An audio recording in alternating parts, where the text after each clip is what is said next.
Hey, what's going on? Welcome to another episode of AngularAir. I'm your host, Justin Schwarzenberger, and on today's episode, we are going to be talking about PWAs, Progressive Web Apps. So it should be pretty cool. Before we get started, I want to plug our friends over at ngConf. For all of you that might not know, there's this conference called ngConf. It's every year. This year, it's on April 18th through 20th in Salt Lake City, Utah. Tickets are on sale, so you should definitely get them if you haven't already. It's the world's original Angular conference. It's got these single-day tracks along with the middle day of workshop type of multi-track things. Tons of great content. This year, they're going to be focusing more on some advanced topics, so we should get more advanced Angular content. That'll be great. And then the community aspect of it, everybody's there. I think pretty much everybody on the show will be there at that conference. We all interact, have a good time, help people out. It's great. So go check it out. You can get tickets at ng-conf.org. They're still available. So go get your teams to go. Have fun. We'll see you there. And it's the most fun conference in the world. It is pretty fun. It is pretty fun. Yeah. In the whole world. In the whole world. All right. So let's meet our panelists and we'll meet our guest. Joining us today, we got Alyssa with us. Alyssa, hi, everybody. Looks like you brought somebody with you. Who's that? This is Gummy. She has no teeth, and she was bothering me to be on the show. So I said, all right. But hi. Woo, 2 panelists for the price of 1. That's awesome. All right. We got Austin with us. Austin, what's going on? How's it going, everybody? I'm so happy the weather's starting to warm back up again. It was like so Arctic here. Mike is like, it's still Arctic. But Austin, what happened to your panda head? Yeah, it's sitting right over there. I didn't feel like wearing it. I almost didn't recognize you. Totally. All right, Bonnie, how's it going, Bonnie? It's great. It's great. I'm on location. I almost missed today, but I didn't want to miss Stephen, so to make sure. So I had to grab a little conference room and hide. Nice, nice. Panelists find a way. I like it. All right, Mike, what's going on, Mike? Not so much. Austin is right. It is still freezing here. Although technically it is above freezing. We've got some thaw going on. Yeah. Pittsburgh is above freezing. All right. All right. Well, it's like 65 where I'm at in the plus side. It's going to be 60 on Thursday. Nobody likes you, Justin. I know. Everybody hates me. I guess go eat some worms or something. All right. Our guest today is Stephen Fluin. Stephen, how's it going? It's going wonderful. I just got back from a nice holiday break in Minnesota where the high was -4 Celsius. Or no, excuse me, -4 Fahrenheit. So you can't really talk to me about cold. I was born of the cold. So my name is Stephen Fluin. I'm a developer advocate on the Angular team here at Google. And that was by far the best bane I've ever heard. Just saying. You were just on a little bit ago. It's like you're hanging out with us a lot. I like it. I try to be here whenever possible. Awesome. We like it. Whenever you guys let me, basically. All right. You're always welcome. So what are we going to be talking about today? PWAs, right? Yes. The rise of this kind of new type of web application and this kind of general shift that's happening across the web that I think we're very excited about. And I think users, despite not knowing what a PWA is or needing to care, I think they're going to be really happy with the types of experiences that people are starting to build as well. Now, question that I was wondering, did Google start it before we define it? Is Google the starter of the PWA? Do we know? So it depends how you define PWA. Maybe I'll say we at least had a part in starting it, but in general, Google tries not to do anything alone.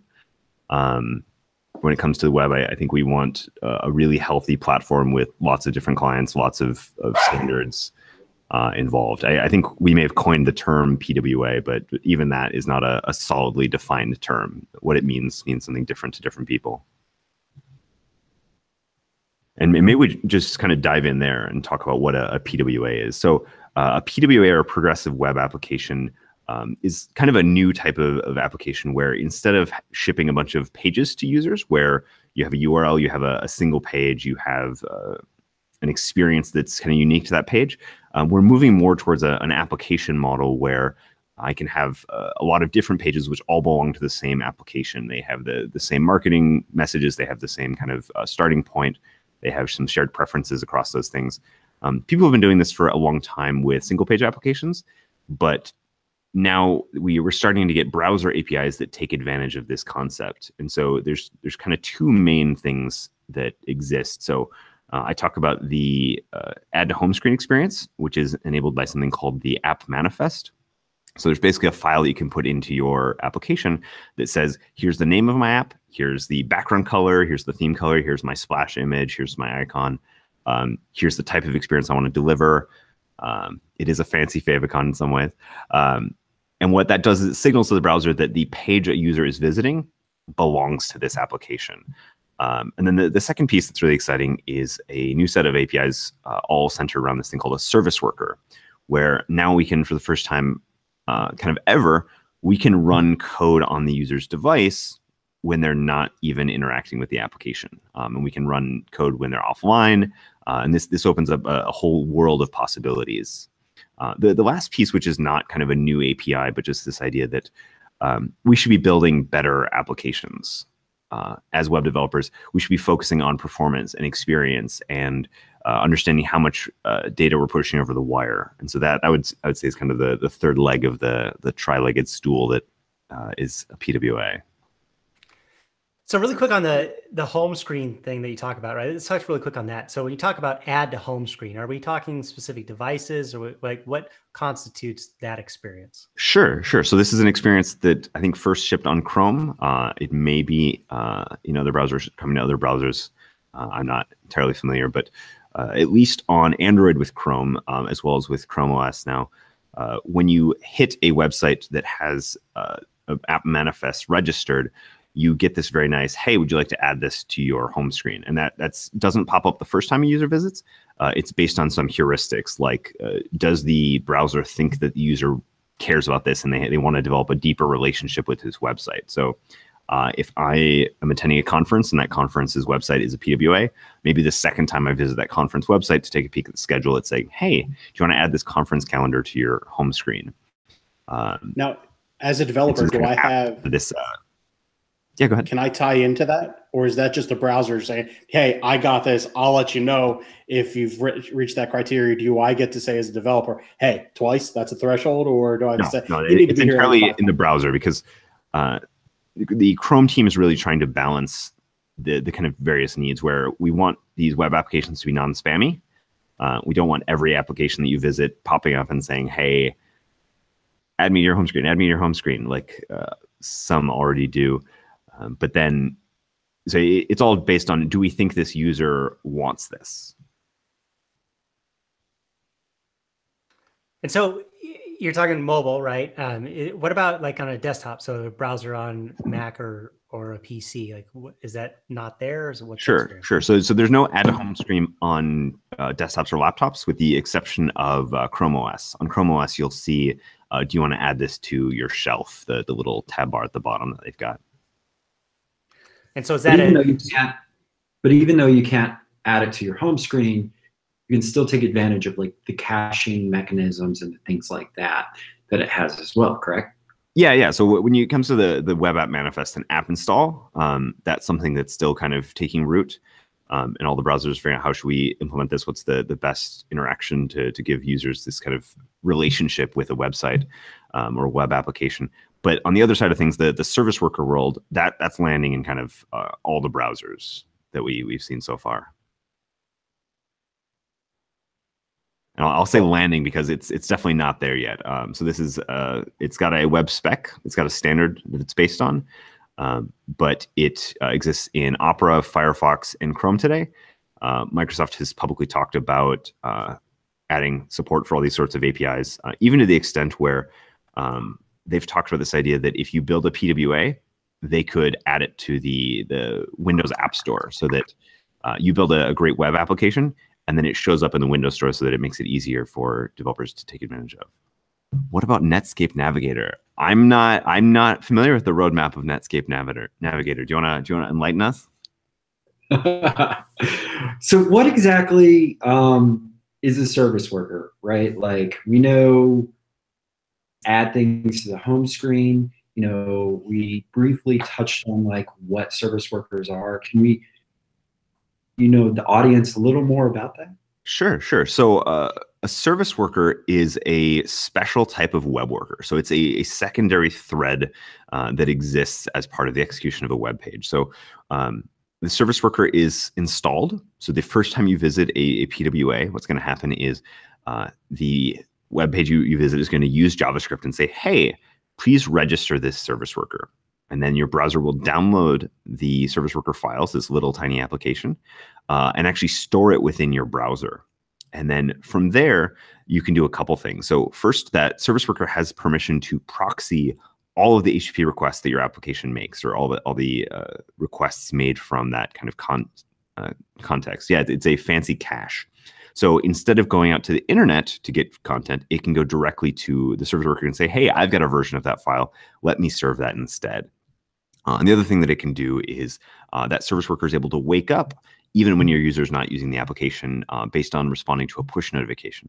So if your application registers itself for push notifications and the server receives a push notification, your service worker can wake up and do things like show a notification to the user that tries to kind of pull them back into the application or show them some important information that's time sensitive.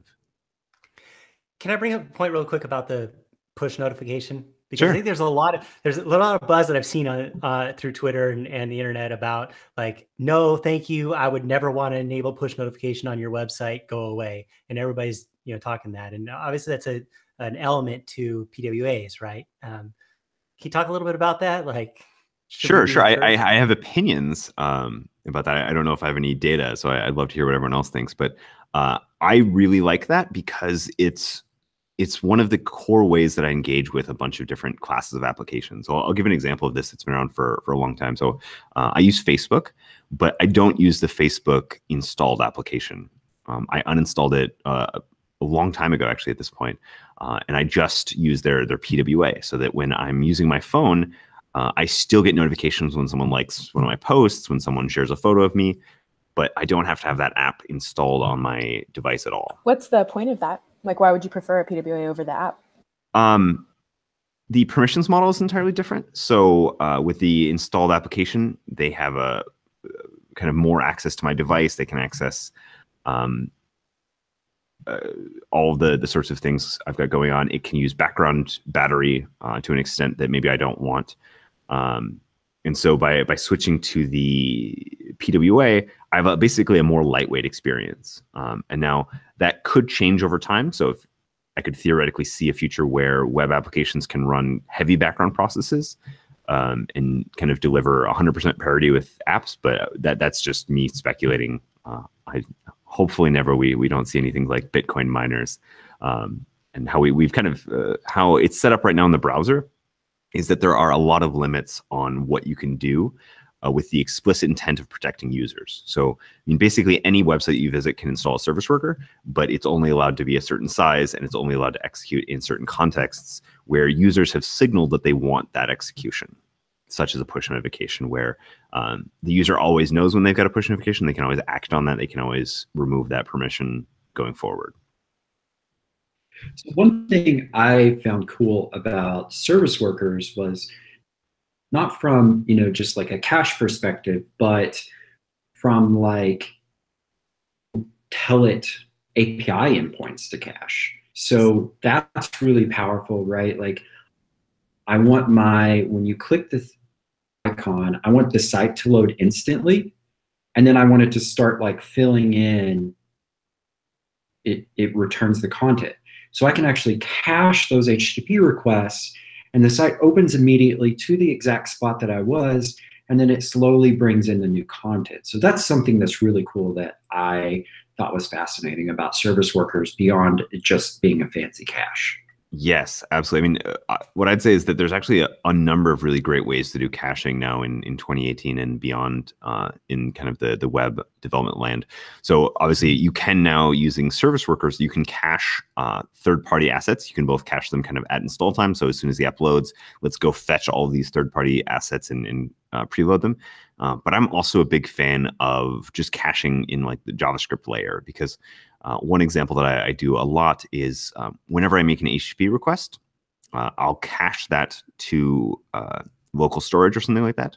And then using Angular and using observables, I'll start with that synchronous cache so that the user sees something on the screen right away. But then just using the observable kind of stream mechanism, that HTTP request, as soon as that request returns data, it automatically refreshes the screen. So the second my user loads an application, they're going to see the HTTP cache from local storage. And then without having to change anything in my template, I'm automatically going to see that updated data coming from the web server. So you're doing exactly what Ghostbusters told you not to. You're crossing the streams.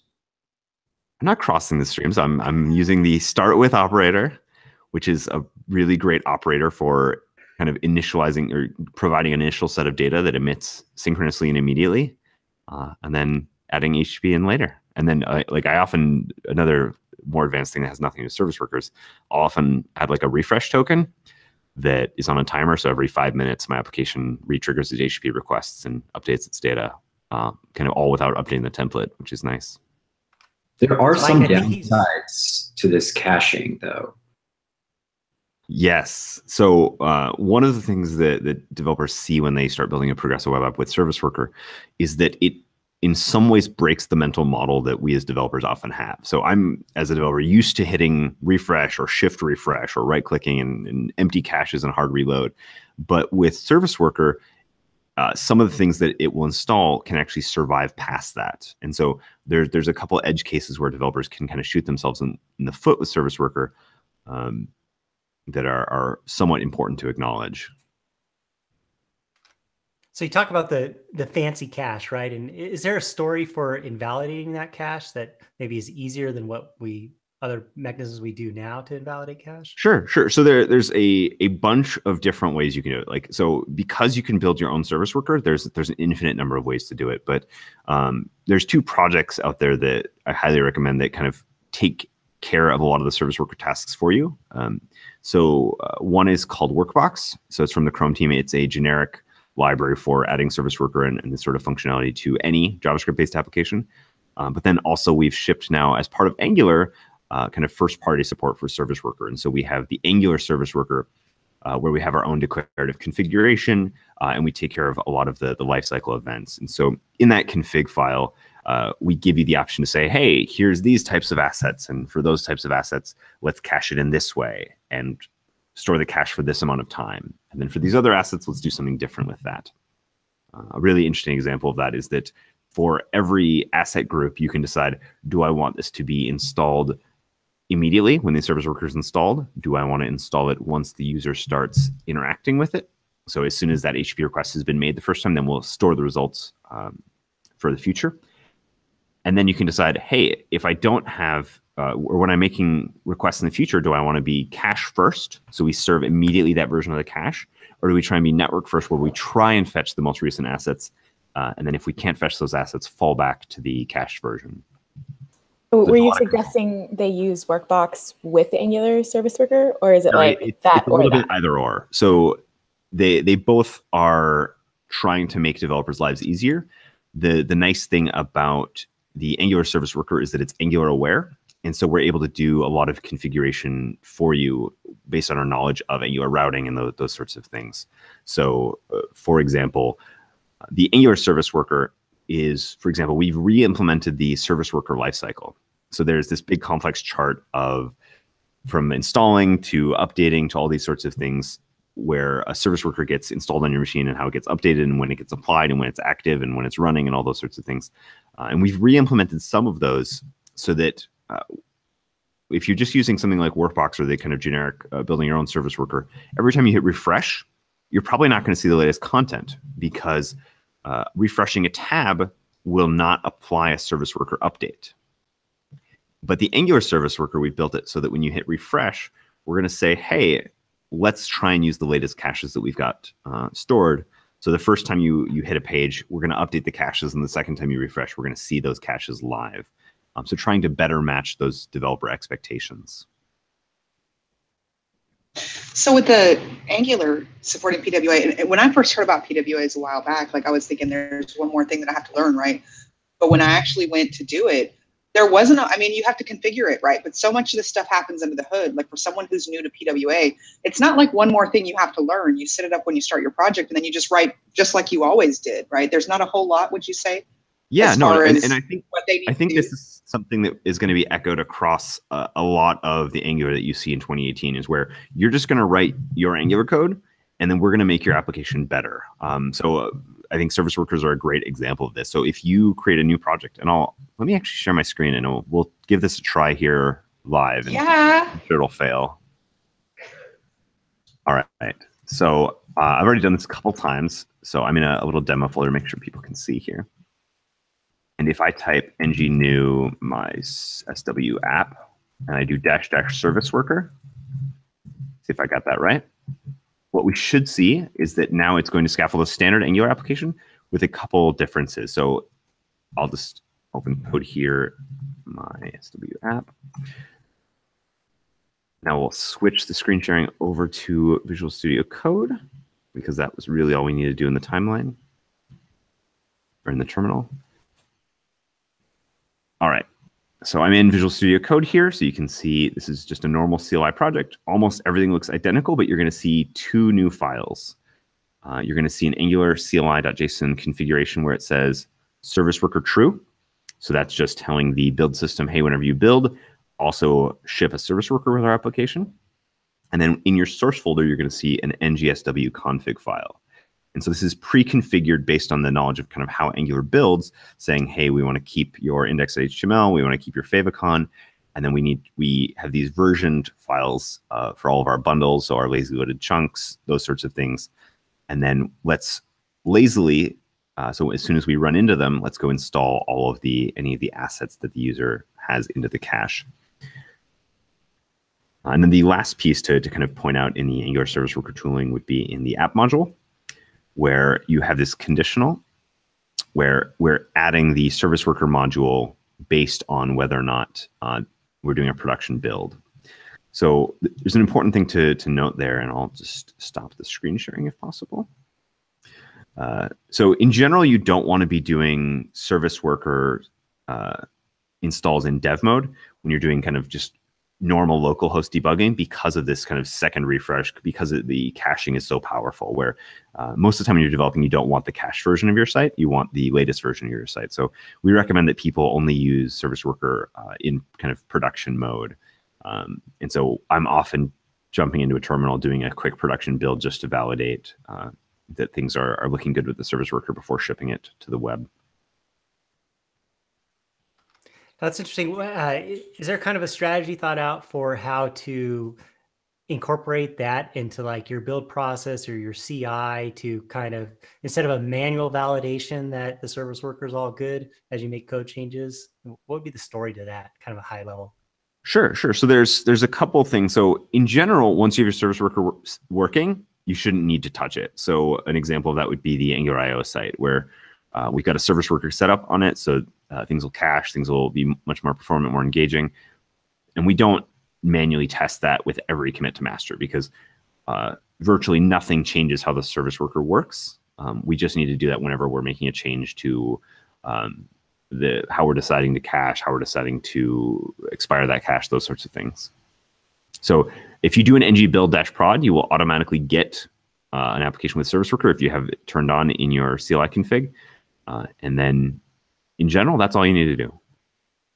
So it sounds like this is like stupid easy to do, right? Like that's what I was just thinking. If I'm using Angular and I'm like using the CLI, I've got one flag to flip on. Is there any reason why I might not want to do this? Sure. So I would say that the reason you might not want to do this is depending on the level of freshness that you need from your application. So if you always need the freshest data from the server, maybe service worker's not adding a ton of value if you have tons of bandwidth and no time to kind of think through the caching use cases. The other thing I would say is that in some ways you're making a commitment to the future, kind of a permanent commitment that at least one URL has to be protected kind of in perpetuity. Because, for example, if you install a service worker and the service worker is at ngsw worker.js, if you remove that file in the future, the Angular service worker, for example, if it 404s, it will uninstall itself. But in a lot of single page applications, we don't 404 URLs that don't exist. And so that service worker will continue to live on that user's computer and not uninstall itself. And so you just have to be cognizant that if someday you want to get rid of the service worker, you still need to block out that URL and uninstall service worker, because maybe you had a user 4 years ago that visited your site, got the service worker installed, and now you want to get rid of it for them. And what about the case where I'm using Angular, I'm not using routing, and I'm building a couple Angular apps that I want to have on a single page, right? So I got this one site and I've got two different Angular apps that I'm running there. So I don't care about the URL, but they're independently on one thing. I mean, PWA really doesn't fit for that. Am I doing Angular wrong at that point? Or is that just a case where it's another place where I would not be doing a PWA? I wouldn't say you're doing Angular wrong. I think it's just a use case that we probably has a lot of rough edges around it that we haven't really worked through, because most people are putting a single Angular application on the page and kind of using it for orchestration. What it sounds like you're talking about is kind of more closer to our efforts around Angular elements, where I want to have a subset of my page managed by Angular or a component that's managed by Angular. Whereas a PWA is kind of a site-wide or an architectural level decision that really does interact with the orchestration of your entire app. And so if Angular is managing the orchestration of your app, use the service worker tools, use them, they're going to be awesome. If you're just trying to add a single component, that I don't think we've thought through all the use cases there. We are working with a couple, for example, there's a few companies that are shipping widget libraries. So I have let's say a weather widget where I'm showing people the temperature and the forecast for the next couple of days. When that widget is being hosted by you, then your service worker will only apply to your widget and you can have a service worker. But when someone else is hosting your widget themselves, then you maybe don't want to be taking over their context with a service worker. Cool. So what about some other notions of, if we go back to the whole installed app versus a PWA? I think that this is probably one of the places where there's a lot of positive value to that. If we think about in terms of like, why would we want the PWA over an installed app? And you touched a little about that earlier. I think another one is the ease of getting access to it and starting it up for me as a user, right? If I'm out and browsing around and I go to a business and they have an app and I want to use it, if they have a PWA, I could just navigate to that URL, get up and going, right? If they just have an installable app, I got to go through the app store, install it. And then of course, all the other things from a developer standpoint of how easy is it for you as a developer to update your app and get that to users right away versus an app. Yeah, no, you're definitely touching on a lot of the ideas of why this idea of a progressive web application, where you've got a website, but then it progressively enhances kind of as you go, because there's this very natural thing that happens where you start very transactional, right? I want to buy something from company X from their website. So the first time I pull up their site, I'm going to buy something and I'm going to be done. But maybe they've asked me to register. Maybe they've saved my credentials in some way. And then as time goes on, I'm going to start visiting there more and more, and I'm building kind of a relationship with this company. It's unclear at which point I should kind of force myself to go and download the application. But if PWAs are a little bit lighter weight, where it happens naturally as saying the second or third time I'm accessing a site and it's saying, hey, do you want to add this to your home screen? That ends up being a deepening of the relationship that doesn't feel like I have to make a choice.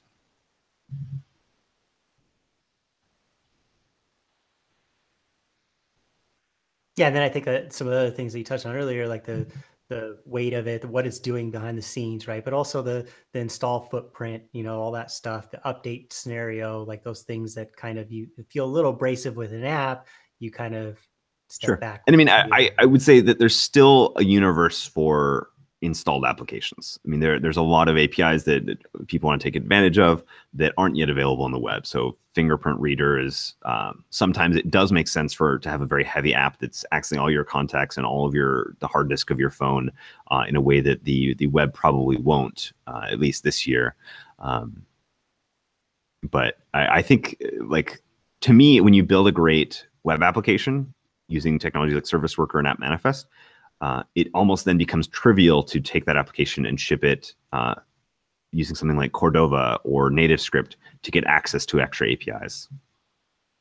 So what, you know, we have an idea what service workers are, how to, you know, bring those into our application. What's on the roadmap for, you know, service workers and Angular? Sure.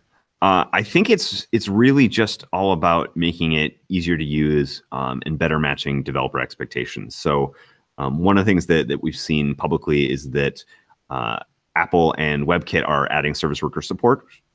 So at some point, theoretically, that should land, which is really exciting. So we'll want to make sure that we're having compatibility with that. Edge is, I think, publicly committed to adding service worker support and things like that. Because we want this to be a web story based on standards, based on no matter what browser you use, you should be getting this kind of enhanced experience. And then how do we just make it easier? So outside of service workers, I wondered if you had anything more to say on another aspect of a PWA is just making better like applications, and maybe especially in the accessibility realm, because I think there's a longer checklist outside of like utilizing APIs that are important.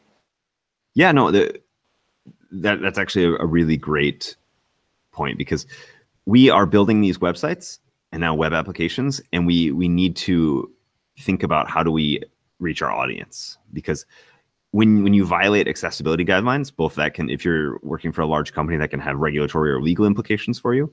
But also, I love the kind of marketing perspective of it, is how can we take your message and your content and your services and help them reach more people? Because in general, like there's never a case where that's bad.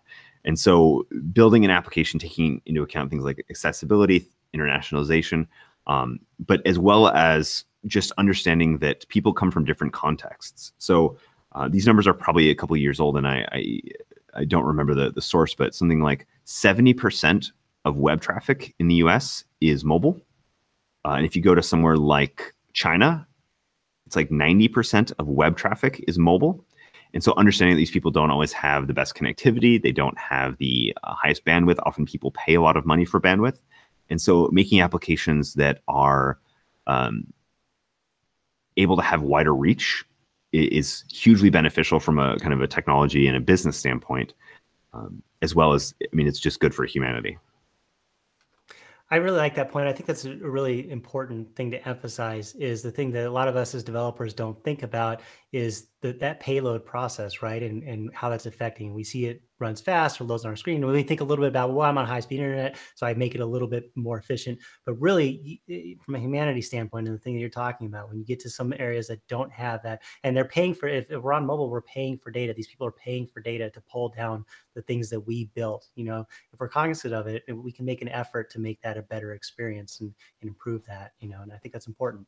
Yeah, that's actually what my talk about at NG Atlanta this year is about, because I had a wake up call when I moved to the middle of nowhere and I all of a sudden like couldn't load a web page. And it was startling because I actually started noticing who was using service workers, who was actually like paying attention to these things. And I never before, I mean, we're talking like I was used to fiber, right? Like, and it was just such a wake up call, because I hear over and over again, like there are people out there who don't have the network speeds that we have. And I don't know, it just kind of fell on deaf ears. And so I'm excited about this talk because it's talking about Angular service workers, but the title is Service Workers and Cows, a Love Story, because, you know, I'm out here with the cows. And so, but yeah, no, it really is important. And I'm excited because I think we can get, I mean, it was especially how easy it is now. And Stephen's talking about making it even easier to use.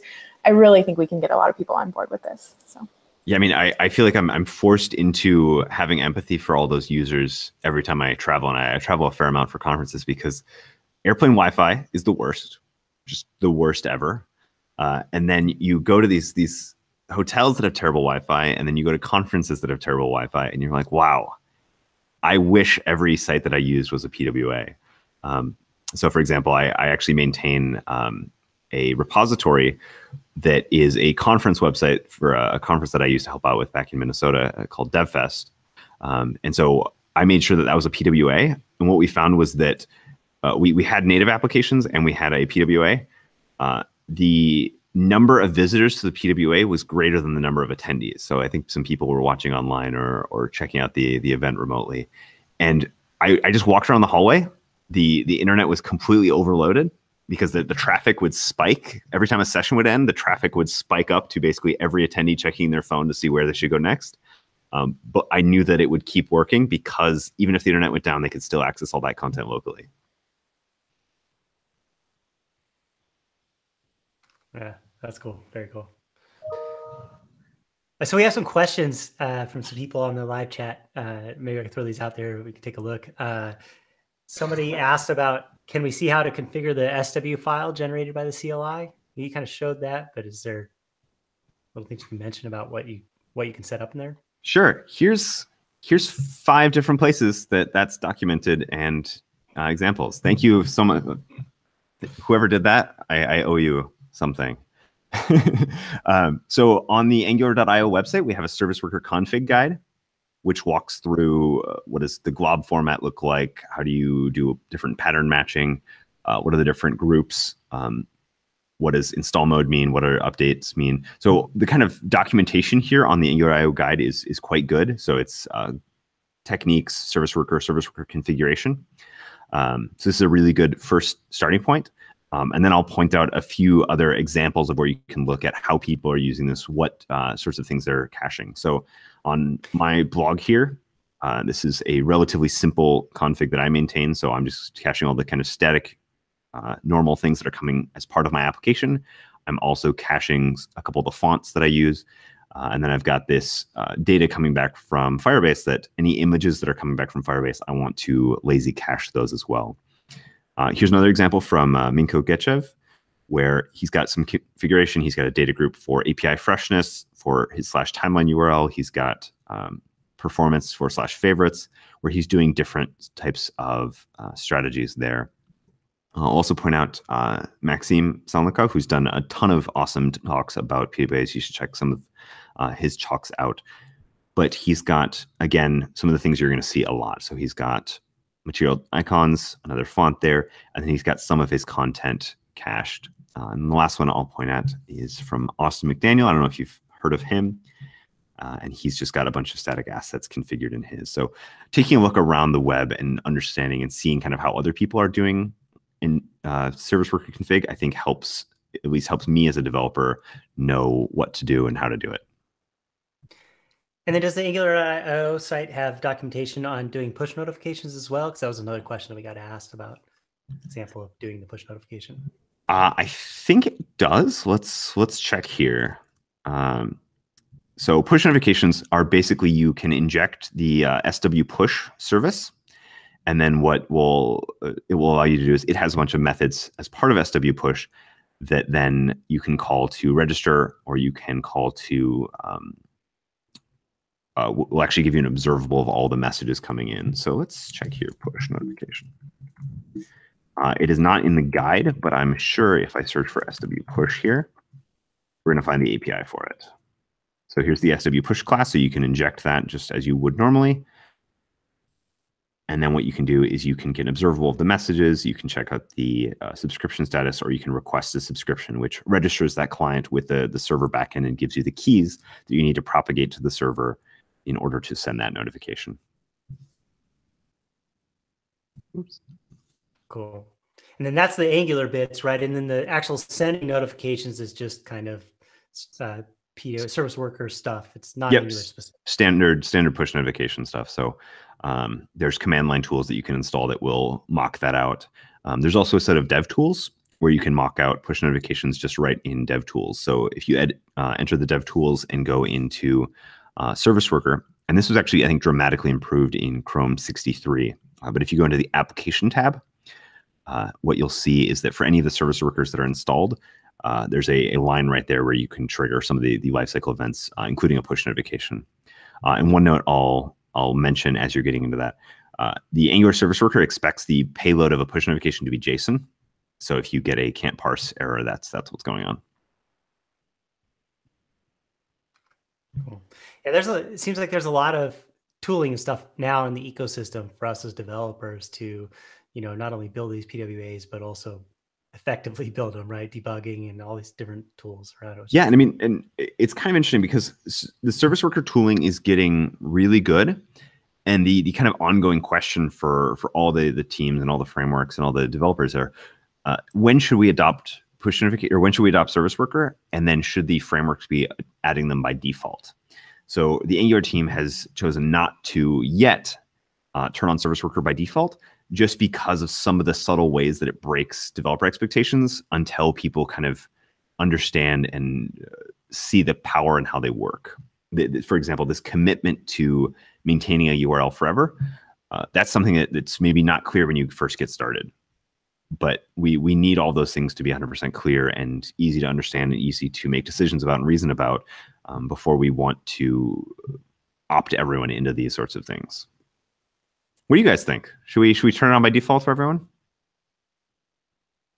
I don't think so. In my opinion, I don't think you should, just because of the things that you mentioned. Then also there might be cases where I don't want it to be a PWA, right? But again, I guess it's the same. I don't know. It's one or the other. I mean, if you turn it on by default, I can have a flag to turn it off. It's how often am I creating new stuff? I don't know. I feel like not yet. I feel like maybe one day, but I think people just need to get used to it a little bit more. Yeah, but I agree.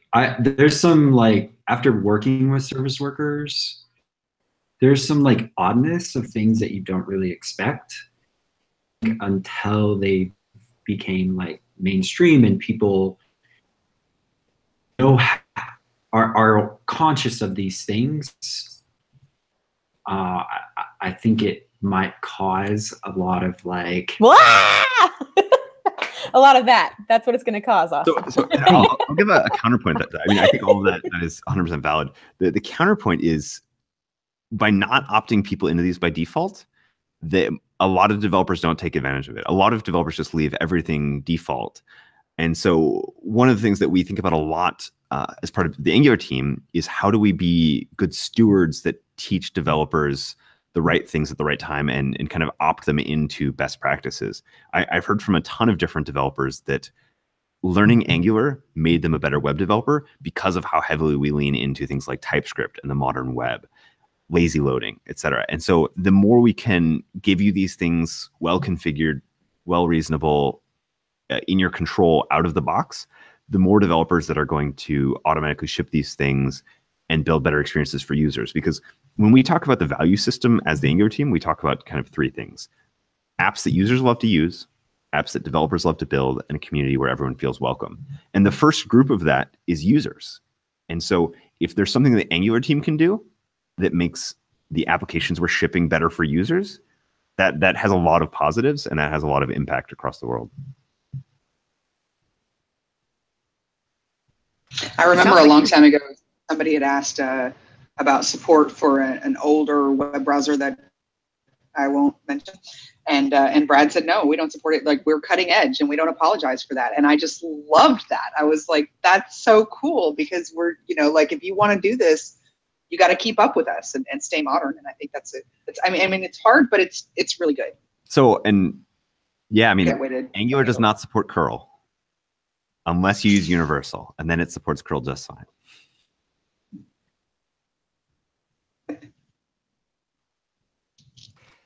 So I have a question about the, you mentioned briefly about the ability to say, I have a PWA and I could, in some ways, like Cordova and stuff like that, potentially move that over to, a native app pretty easily.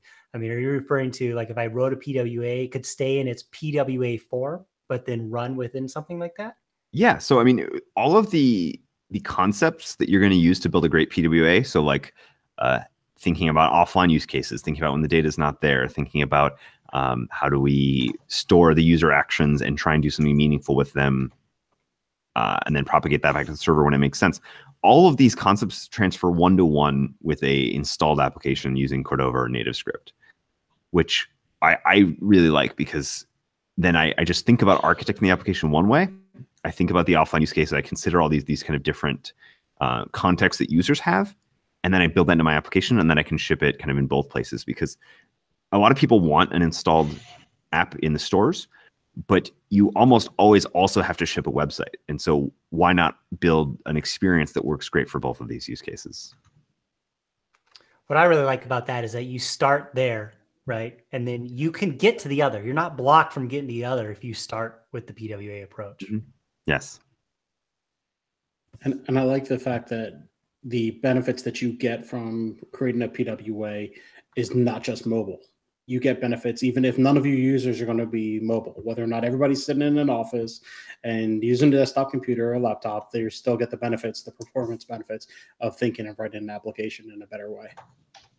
Yeah, I mean, and that's something we've thought a lot about, especially with kind of the V5 release, as well as on our site, angular.io, where we're trying to make the experience not just better for mobile, but how do we make the experience better for desktop as well? How do we make intelligent caching decisions to say, hey, you're using a desktop, how do we deliver the best experience for you? How do we still save you bandwidth, still save you seconds of time for loading or for fetching data or whatever? Because desktop matters too.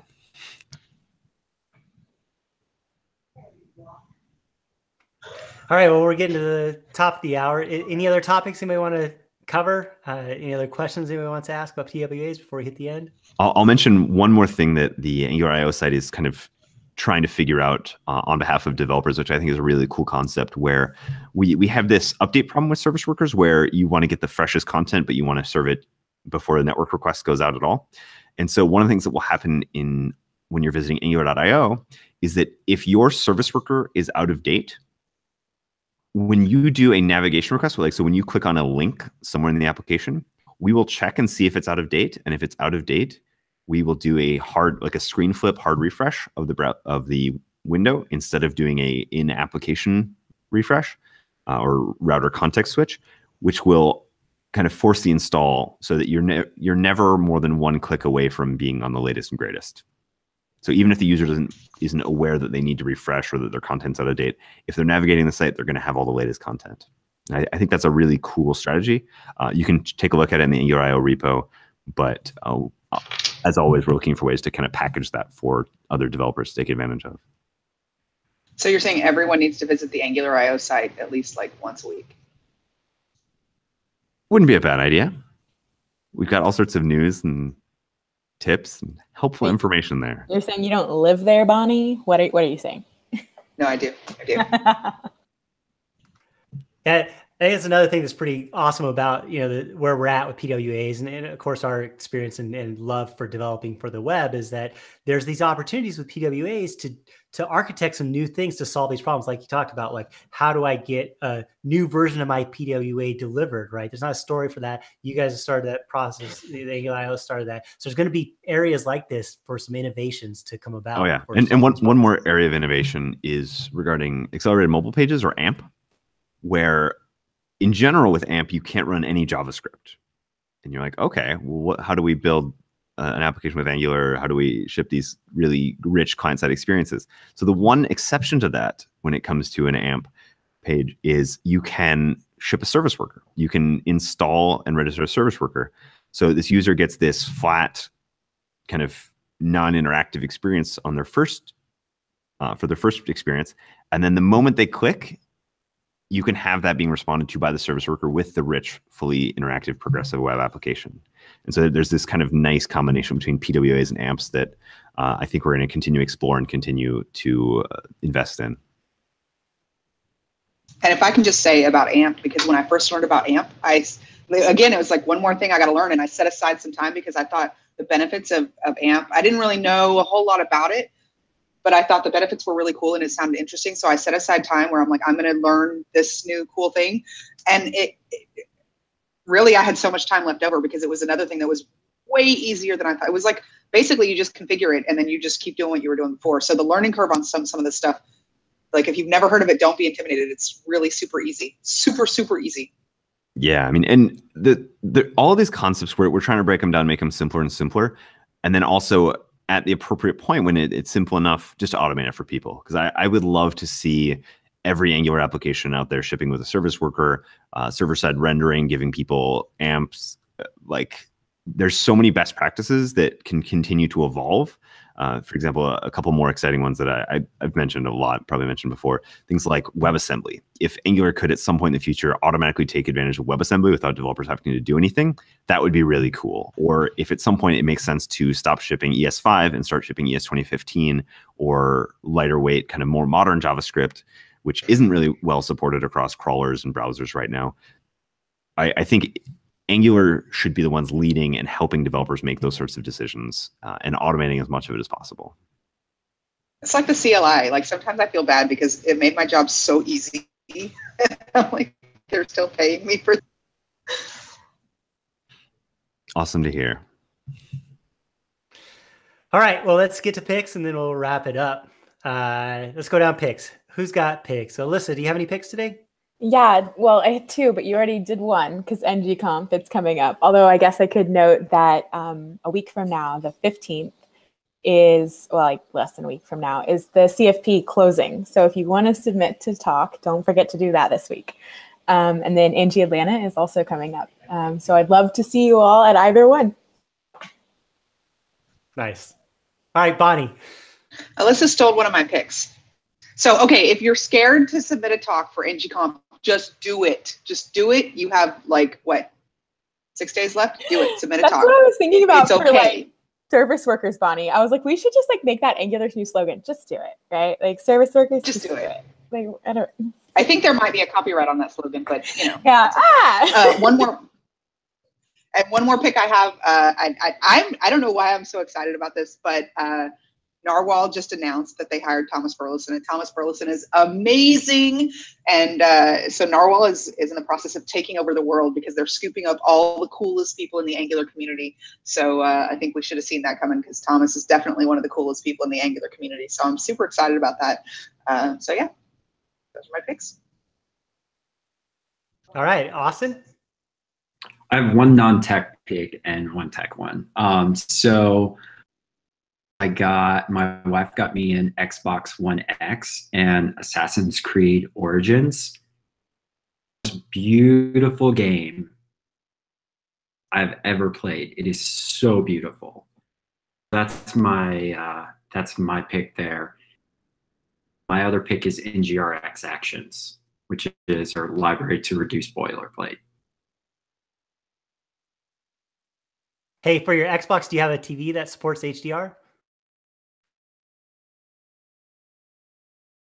Yes, I do. I actually went and got TV just so I could play Xbox games. Nice, nice. I like that. All right, Mike, you got any picks? One, I saw a post this last week. I'll get into the show notes. There is a release candidate for the Angular template in Visual Studio that is apparently going to be using the Angular CLI, or at least be compatible with. That's what I've seen, or at least read through in the highlights of the article. So I'll include that in the show notes. Very cool. Oh, I wanted to ask, we're going to get all your links, Stephen, right? Like all those links that you were showing with like the peoples and their Sure. config files and stuff. Yeah. Sure. And I didn't know you had a blog, Stephen. I Uh-oh. just clicked on it. It's actually really cool. Yes, I have a blog. I post some really great content and some really mediocre content. Do you have a write-up about your Google Glass experience on there? No, that was on my old blog. I don't have one on my new. So I used to wear Google Glass for 3 years before I joined Google, and I was a big fan. Like straight, like you didn't take it off? What, like you take it off when you sleep. Oh, okay. So do you have tags on your website so we can click like which blogs are mediocre and which ones are good? It's a good Those idea. like sorted for us. You should send me a PR for that. Nice. All right, well, Stephen, do you have any picks? Yeah, so my pick is the Angular Developer Survey 2018. You can get there bit.ly/Angular-Survey 2018. It's really, really easy.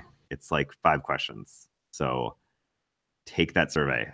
Although I think there's a longer version if one opts in. Yes. So we've done it in 2 parts. So there's the quick, easy survey, and then just about kind of Angular overall. And then once you complete that, there's a link to a longer survey that gets into kind of all the sub projects that the Angular team is working on. And we really just want to hear from the community what are your experiences? What are your needs? How can we do better in 2018 and beyond? You know what I love Awesome. about you guys? That you accept the feedback, good and bad. I meet up. I'm like, if you guys love the show, give us feedback. If you don't, right? But you guys are so open to everything. Yeah, I mean, like the industry overall, there's so much innovation happening. There's so much we can all learn from each other. And so we try and be as open as possible to kind of everything that comes our way. Well, like Bonnie said, we definitely appreciate that. All right, Stephen, thanks again for coming on, sharing your time. We really appreciate it. Thank you for having me. It was a pleasure. All right, until next time, which I'm sure there'll be one, hopefully soon. All right, take it easy, everybody. We will see you next week.